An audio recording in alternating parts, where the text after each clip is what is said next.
Fala pessoal, beleza? Professor Jaime na área novamente para mais uma aula de biologia.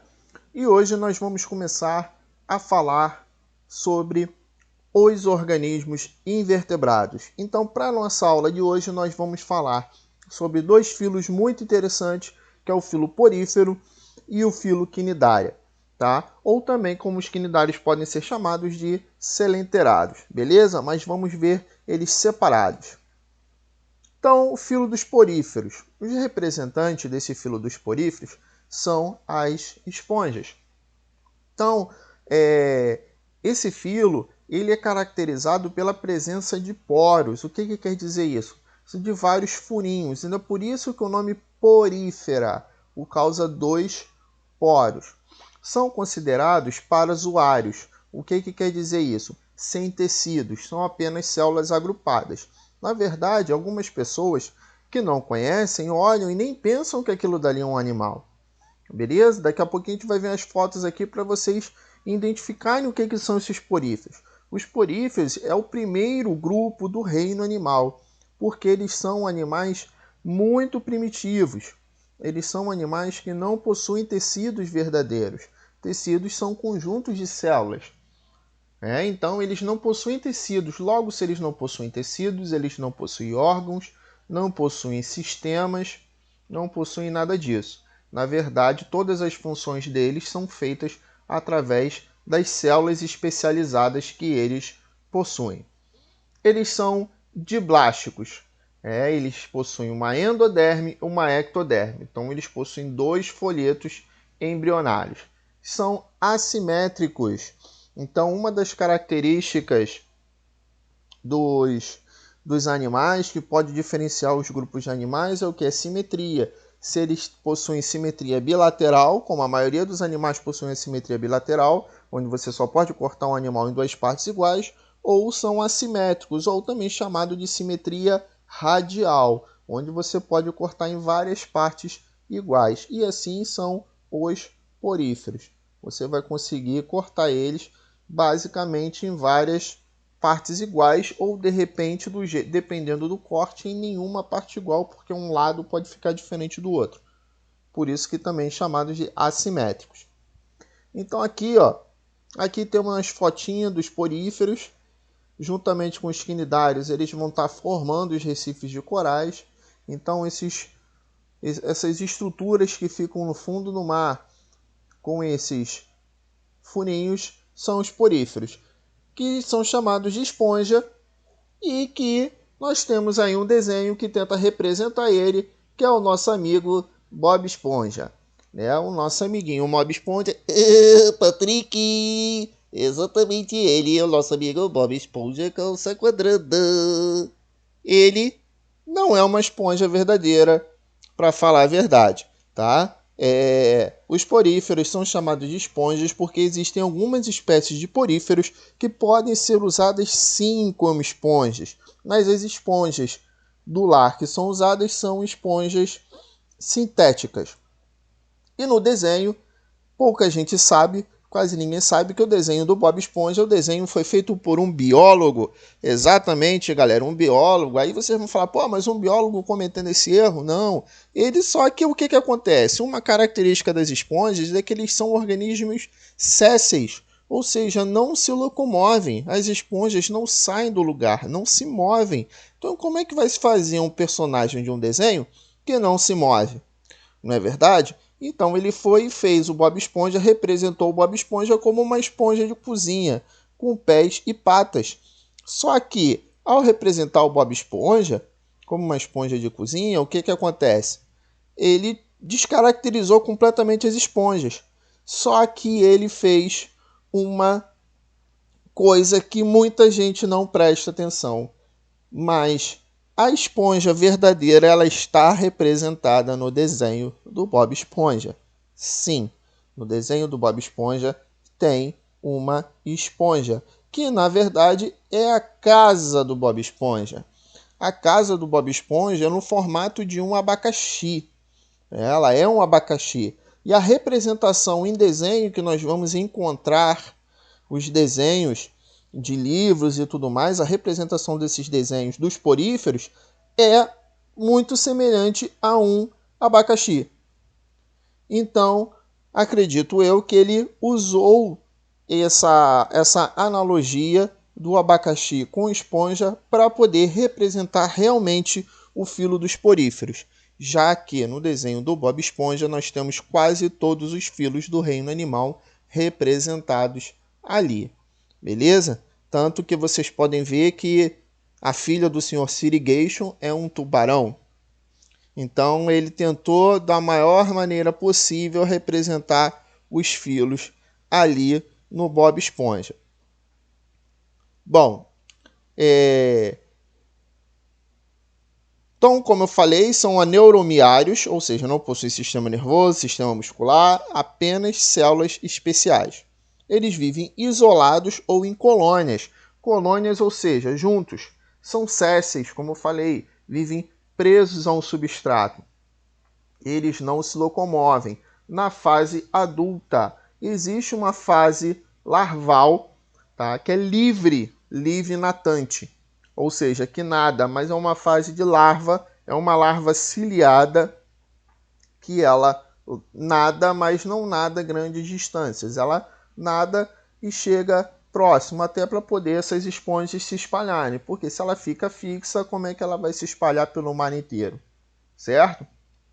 Bom, então olha aqui o desenho que eu falei. O desenho, ele aqui ele está cortado. Ele é o desenho que normalmente é usado em livros, às vezes até em outras cores. É um desenho que está cortado, mas se o desenho ficar fechado, você vai ver que ele se assemelha a um abacaxi, tá? Então aqui nós temos aqui um corte do que seria anatomia das esponjas. Então aqui em volta nós temos várias células, e essas células elas são muito importantes para a vida das esponjas, já que as esponjas não possuem tecidos, elas possuem as células que realizam as suas funções. Então, uma das principais funções, uma das principais atividades das esponjas é que eles são chamados de seres filtradores. O que quer dizer isso? Eles filtram o alimento que está na água. Então a água passa por dentro dele, por ele ter muitos poros, tá? Ele possui muitas cavidades. Ele possui muitas cavidades. Então, como ele possui esses poros, a água entra por esses poros. Ela entra, fica nessa cavidade interna chamada de átrio ou espongiocele, e essa água ela sai lá pela cavidade maior lá de cima chamada de ósculo. E como é que essa água entra e sai lá por cima? Ela tem um fluxo de água. E esse fluxo de água ocorre graças a essa célulazinha aqui, chamada de coanócito, que tem essa cauda. Então, em torno da parede interna das esponjas, de toda a esponja, ao longo de toda a esponja internamente, ela tem esses coanócitos com essas caudas. E conforme esses coanócitos batem essa cauda, eles criam um movimento jogando a água para fora do ósculo. E essa água saindo do ósculo, logo vamos ter água entrando pelos poros. Então a água vai entrar pelos poros e vai sair pelo ósculo. E, consequentemente, esse coanócito ele não vai criar somente essa corrente de água. Ele vai absorver ali o nutriente, o oxigênio dissolvido na água. E ele vai realizar a digestão. Então, a digestão, ou a maior parte da digestão dos poríferos, é realizada pelos coanócitos. E esses coanócitos passam para os amebócitos, que são essas células que estão aqui mais no meio do tecido, não, desculpa, aí não tem tecido, no meio do corpo, tá? Eles vão ter essas células chamadas amebócitos e as espículas, que são várias formas. Aqui temos espículas de várias formas. Essas espículas é como se fosse o esqueleto das esponjas. Elas são rígidas e elas que vão dar forma para as esponjas. E do lado de fora, a epiderme ela é revestida por células chamadas de pinacócitos, que não estão aqui. Tá aqui a célula, mas não está o nome, mas é pinacócitos, beleza? E aqui são esporócitos, ou ósteo, como é chamado cada cavidade. As cavidades normalmente, cavidades pequenas, são chamadas de ósseo. Então a água entra por aqui, os coanócitos absorvem os nutrientes e a água vai sair lá por cima. Assim como também a reprodução sexuada, já que os poríferos eles podem ter reprodução sexuada e assexuada, a reprodução sexuada ela vai estar ligada também a esses coanócitos, a esse fluxo de água, tá? Mas a gente vai ver reprodução daqui a pouquinho. Bom, então sustentação. Como eu falei, a sustentação é por espículas. São umas células que são mais rígidas e por um material orgânico chamado de rede espongina. E aqui nós temos os três grupos, nós vamos ver agora os três grupos, os três tipos anatômicos, o de poríferos. Os poríferos são divididos em três grupos. Então, primeiro é o ascon, que é a esponja mais simples, beleza? O ascon é a esponja que tem um formato mais simples. Nós temos o cicon, que é uma esponja que é um pouco mais complexa, pode ver que ela tem umas voltinhas em seu entorno. E por último, nós temos os leucon. O leucon já é uma esponja muito complexa, onde o caminho da água ele vai percorrer várias câmaras, vários canais, porque ele possui vários compartimentos internos. Mas lembrando, ele não possui tecidos, tá, gente? E dentro desses compartimentos internos vai ter na parede os coanócitos. De todos os três grupos, vamos ter as mesmas células. O que muda é somente o formato dessas esponjas. Então, a digestão é exclusivamente intracelular, através dos coanócitos, tá? Respiração, excreção e defesa. E todos os outros sistemas são feitos celularmente, ou seja, só célula. Não tem tecido? E geralmente são feitos pelos amebócitos. A reprodução. A reprodução ela pode ser por brotamento. O que quer dizer por brotamento? Reprodução assexuada, tá? Por brotamento significa que brota um novo ser do lado da esponja, como se fosse um galho em uma planta brotando. Brota e depois de um tempo esse broto se desprende e cai ao lado da esponja mãe, pode-se dizer assim, e ele cresce e vira adulto. Regeneração. O que quer dizer regeneração? Por ser muito simples, tá? Quanto mais simples o organismo for, mais fácil ele tem de se regenerar. Os poríferos, eles são simplesmente células, então eles se regeneram facilmente. Então, se você cortar uma esponja no meio, ela vai se regenerar, porque ela não tem um centro de comando, ela não tem um cérebro, ela não tem um coração. Se você afetar, se você separar, uma parte vai funcionar, outra parte não vai funcionar. Não, elas não têm nada disso. Elas são simplesmente um grupo de células, onde cada um possui uma função. Então, o que vai acontecer? Quando você corta no meio, você pode ter essa regeneração. A gemulação também é uma...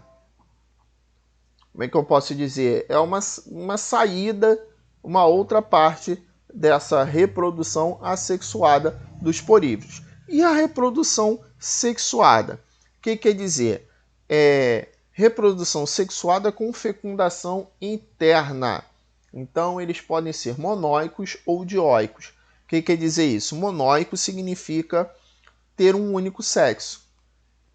E dioico significa você ter espécies onde tem o macho e a fêmea. E o que vai acontecer? Ele vai, vamos dizer assim, você tem um macho que vai liberar o seu gameta masculino na água. Esse gameta, como eles estão em colônias muito grudados, eles são absorvidos pelo fluxo de água de outra esponja. Ali ele é capturado pelo coanócito, ele vai para o interior da esponja, e lá no interior da esponja ele se encontra com o óvulo, onde ele desenvolve, e ali ele forma uma larva, chamada de anfiblástula. E essa larva, ela nada para fora da esponja, do ósculo, e se prende a um substrato, onde ela vai crescer, tá? É assim que é a reprodução sexuada dos poríferos. E aqui agora nós vamos ver o filo Cnidaria. Quem são os representantes do filo Cnidaria?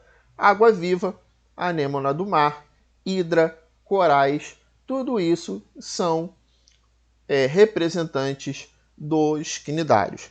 E a característica mais importante e presente apenas nesses organismos é a presença de uma célula chamada quinidoblasto. O que são esses quinidoblastos? Os quinidoblastos são células urticantes de ataque e de defesa. Então, por isso que a água-viva queima.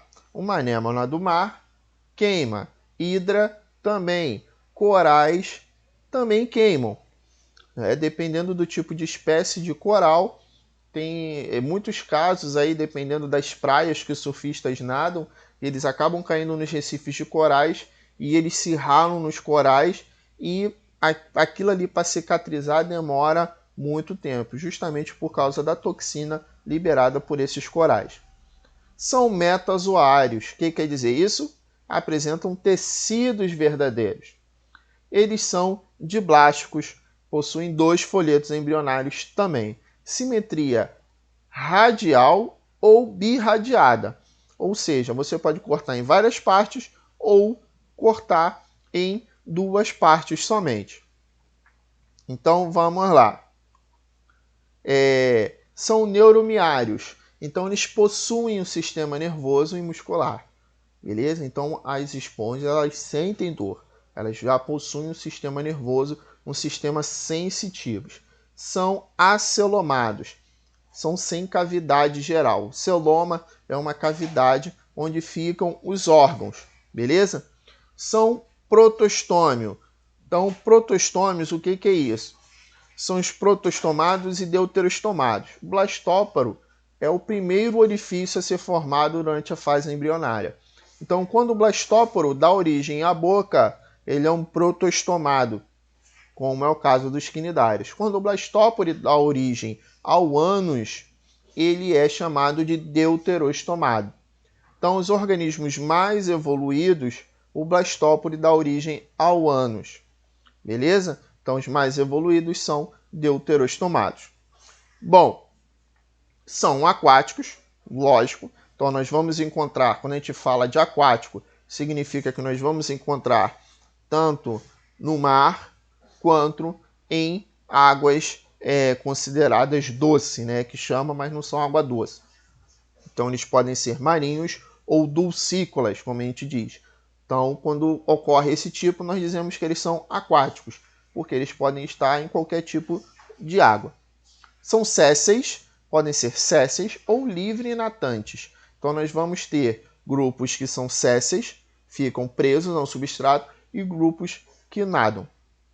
Podem viver isolados ou em colônias. Então, temos aqui 2 tipos morfológicos, 2 formas dos cnidários.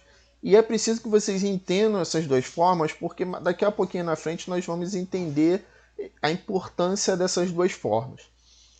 Então, temos a forma de pólipo, que é séssil, apresenta disco pedial ou basal, boca rodeada de tentáculos para capturar alimentos.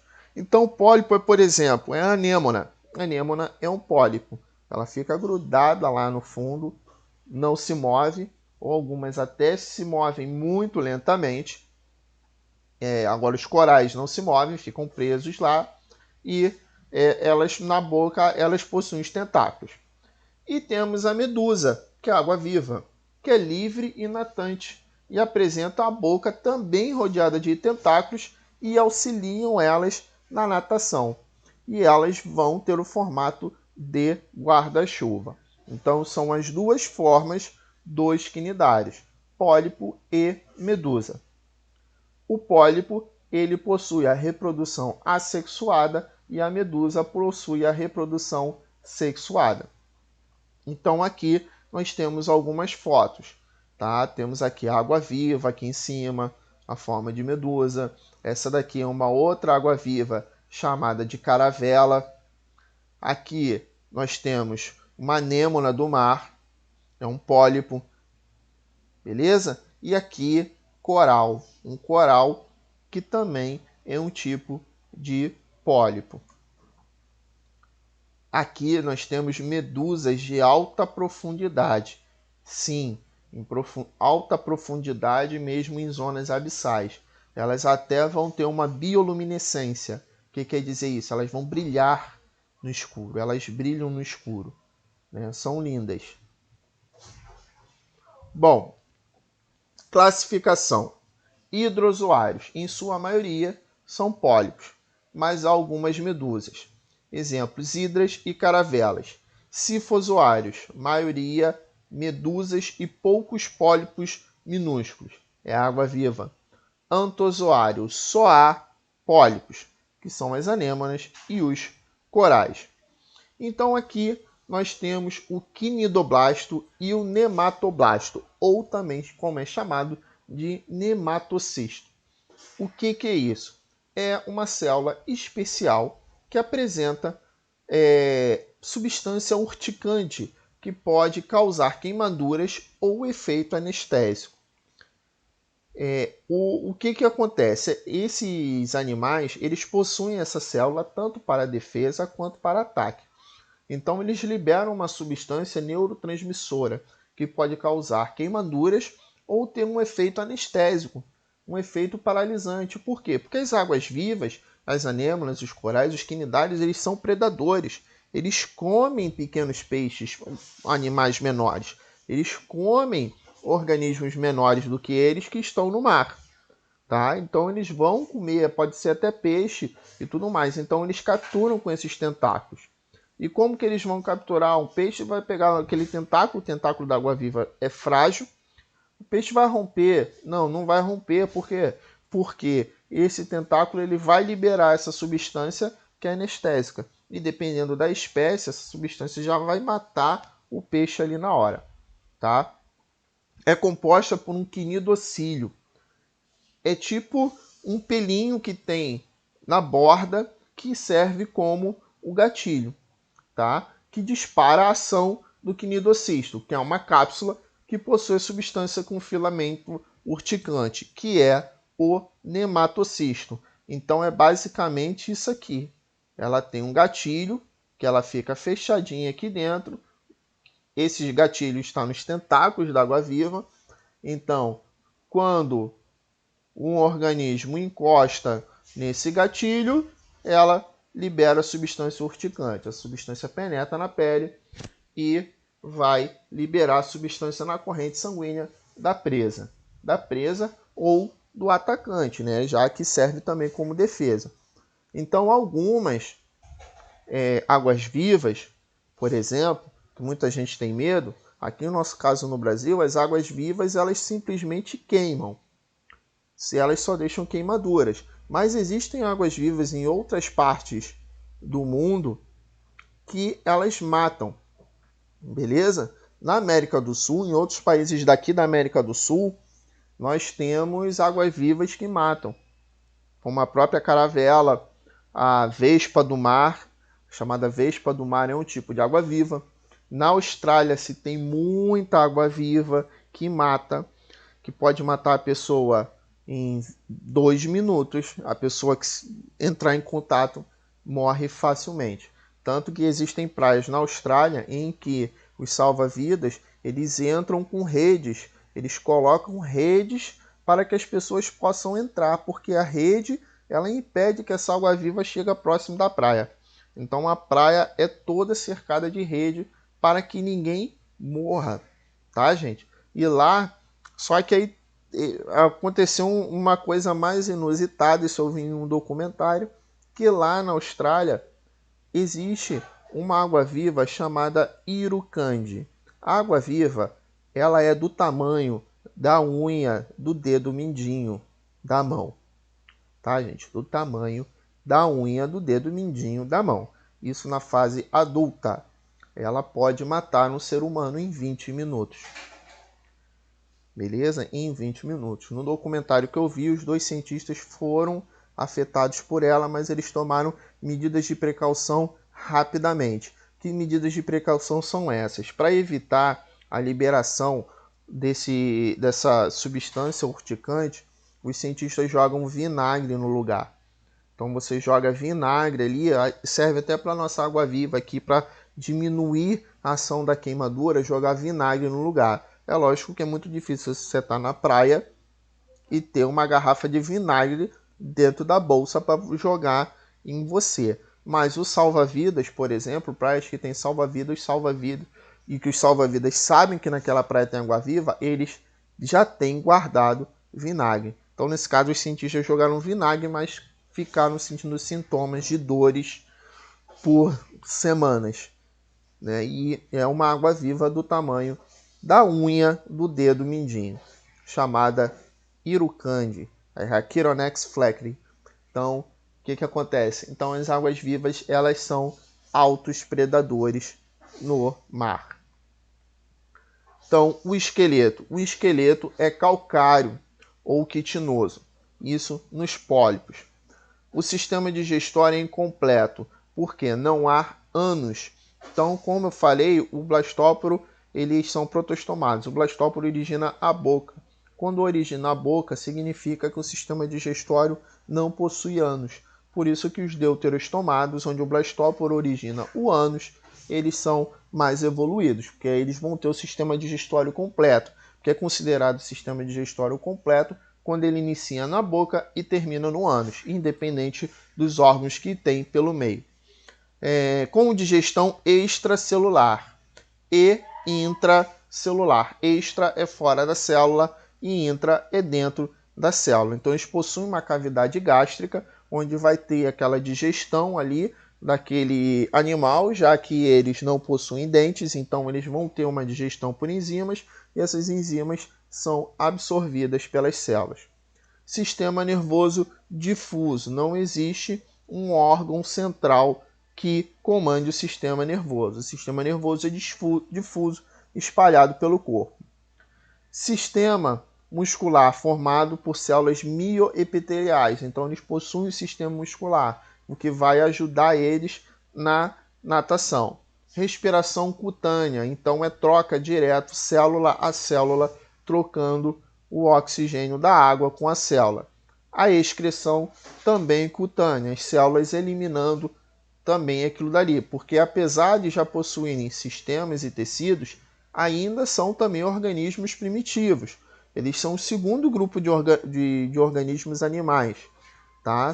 É o segundo grupo. O primeiro foram os poríferos e o segundo são os quinidários.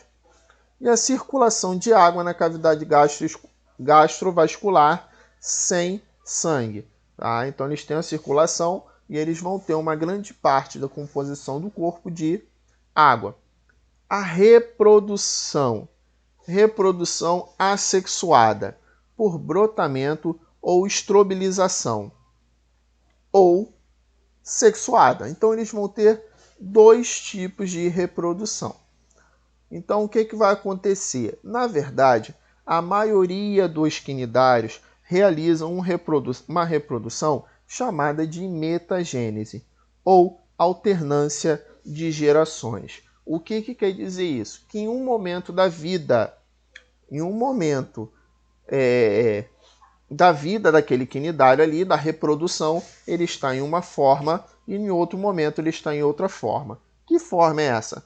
Pólipo e medusa. Lembra quando eu falei lá atrás que a gente ia precisar focar nisso, nas formas dos quinidários?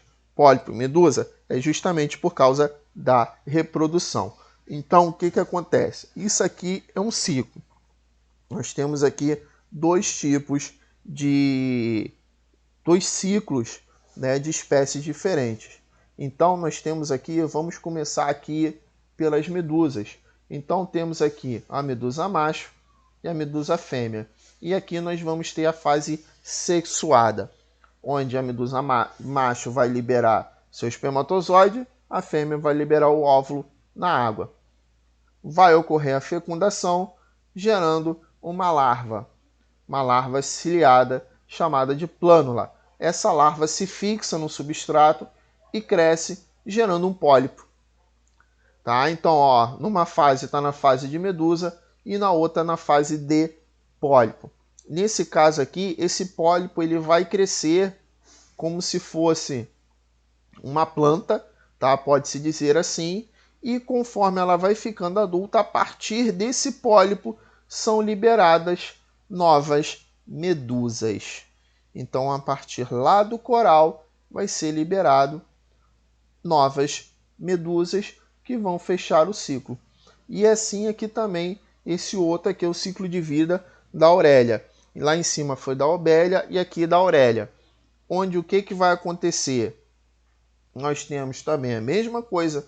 Temos a medusa macho, a medusa fêmea, onde vai ocorrer a fecundação. Nesse caso aqui a fecundação é interna, é dentro da água viva, e é liberado a plânula, a larva, que se fixa no substrato, só que aqui, ó, ela já possui uma forma diferente, e aqui, por divisão, tá? Ela vai ter divisões simples, reprodução assexuada, ela vai produzindo, né? Isso que é a chamada estrobilização, ela vai produzindo várias, tipo como se fosse uma pilha de pratos. Ela vai produzindo vários, e quando chega a uma fase que essas medusas estão livres para sair, imaturas, ela vai e libera, e essas medusas, elas depois vão crescendo, vão tendo seu desenvolvimento livre e voltam a ser medusa novamente. Então, voltam a ser medusa não, se transformam numa medusa adulta e vão realizar a reprodução sexuada. Então, por isso que é chamado de metagênese ou alternância de gerações. Então, na alternância de gerações, ela ocorre essa alternância entre a fase de medusa e a fase de pólipo. Para se completar o ciclo de vida, ela vai alternar entre essas duas fases de medusa e pólipo. Bom, galera, é isso aí. Eu espero que vocês tenham gostado. Não deixe de deixar aquele like maneiro, se inscrever no canal e até a próxima. Valeu, fui!